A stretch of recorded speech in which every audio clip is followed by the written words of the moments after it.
بسم اللہ الرحمن الرحیم قال اللہ تبارک و تعالی فی القرآن الکریم ما اصاب من مصیبت الا باذن اللہ ومن یؤمن باللہ یہد قلبہ صدق اللہ مولانا العظیم۔ عالی قدر ذی وقار حاضرین مکرم، السلام علیکم ورحمۃ اللہ تعالی وبرکاتہ۔ آج کی اس علمی روحانی نشست کے اندر مصائب و آلام پر صبر کیسے کیا جائے، اس عنوان کے تحت ہم چند لمحوں کے لیے گفتگو کرنے کی سعادت حاصل کریں گے۔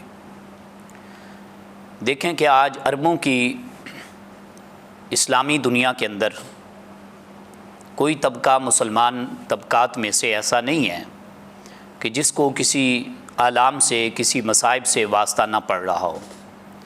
کوئی فکری پریشانیوں کا شکار حال ہے تو کوئی معاشی تنگ دستیوں کے حوالے سے پریشان کن نظر آتا ہے۔ بیماریوں کا دورہ ہے اور ہر انسان اپنی نفسا نفسی کی کیفیت سے دوچار ہے۔ اس کرب کی اور اس آلام کی صورتحال کے اندر جو سب سے زیادہ گھٹن محسوس کی جا رہی ہے وہ اسلامی تعلیمات سے آگاہی اور علم نہ ہونے کی وجہ سے ہے۔ ہم دیکھتے ہیں کہ تھوڑی سی دنیاوی پریشانی کی وجہ سے، مصائب و آلام کا شکار ہو جانے کی وجہ سے مسلمان امت پر، مسلمان طبقات پر، اس طبقے کے افراد پر ایک گھبراہٹ سی طاری ہو جاتی ہے۔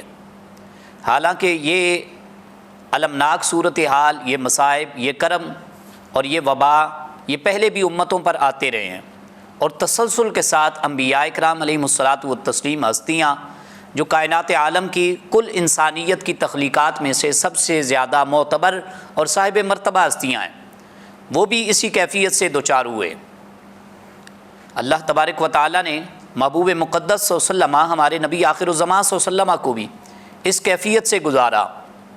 آپ سے خود سوال ہوا، آپ کی بارگاہ رسالت مآب صلی اللہ علیہ وسلم کے اندر حاضر ہو کر اصحاب پاک نے سوال کیا کہ یا رسول اللہ صلی اللہ تعالیٰ علیہ وسلم، سب سے زیادہ کس کو تکالیف سے، مصائب سے واسطہ پڑتا ہے؟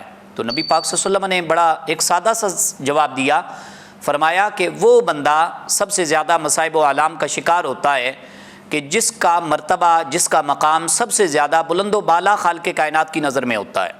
یعنی جس کا جتنا زیادہ مرتبہ ہوتا ہے وہ اسی طریقے کے مصائب سے، مصائب و آلام سے اس کا واسطہ پڑتا ہے۔ تو فرمایا سب سے زیادہ مجھ محمد عربی صلی اللہ علیہ وسلم کا واسطہ مصائب و آلام سے رہا ہے۔ اس کے بعد یا رسول اللہ فرمایا، اس کے بعد انبیاء اکرام علیہم الصلاۃ والتسلیم ہستیاں، ان کے بعد صدیقین ہستیاں، ان کے بعد شہداء ہستیاں۔ فرمایا درجہ بدرجہ جس کا اپنے خالق کائنات کے ہاں جتنا زیادہ مرتبہ بلند ہے اتنا زیادہ اسے مشقت کے ساتھ مصائب سے، آلام سے واسطہ پڑتا ہے۔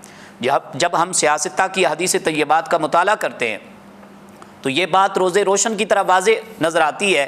حکم نبی علیہ الصلاۃ والتسلیم کے ذریعہ سے آقا کونین صلی اللہ علیہ وسلم ارشاد فرماتے ہیں کہ اگر مومن بندہ مصائب و آلام سے جب اس کا واسطہ پڑے اور اس المناک کیفیت سے اس کا گزر ہو، وہ صبر کرے، اور فرمایا حتیٰ کہ بڑی مصیبت نہ سہی، چھوٹا سا کانٹا بھی چبھے مسلمان امت کو، مسلمان فرد کو راہ خدا کے اندر، اور وہ صبر کرنے والا صابر بنے، تو فرمایا اللہ تعالیٰ اس کو یہ برکت عنایت فرماتا ہے کہ اس کانٹے کے چبھنے کی وجہ سے بھی، اس مصیبت سے واسطہ پڑنے کی وجہ سے بھی خالق کائنات اس کے گناہوں کی بخشش فرما دیتا ہے۔ تو گویا کہ مصائب و آلام یہ صرف تکلیف پہنچانے کے لیے نہیں ہوتی، یہ درجات بڑھانے کے لیے بھی ہوتی ہیں۔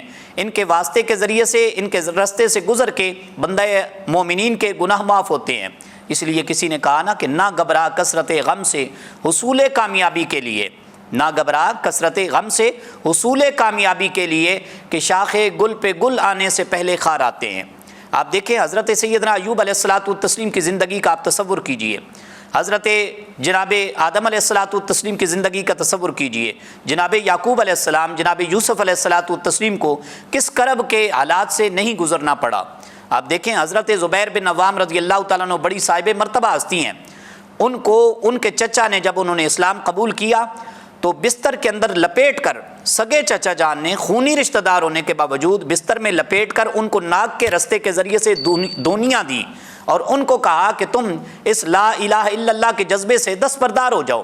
تو انہوں نے کیا ارشاد فرمایا؟ انہوں نے کہا یہ ایسا ایمانی جذبہ ہے جس پر میں ثابت قدم رہنا پسند کروں گا، میری جان تو جا سکتی ہے لیکن اس سے ہٹنا میں ہرگز پسند نہیں کرتا۔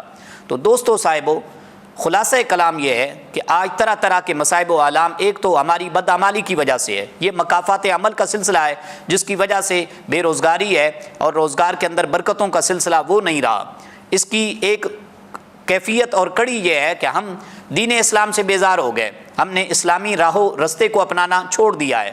نماز کو اپنائیں، قرآن و سنت کو اپنائیں، اور بالخصوص اپنے اللہ کو یاد کریں اور اللہ کی ذات پر اپنے توکل علی اللہ کے سلسلے کو مضبوط بنائیں۔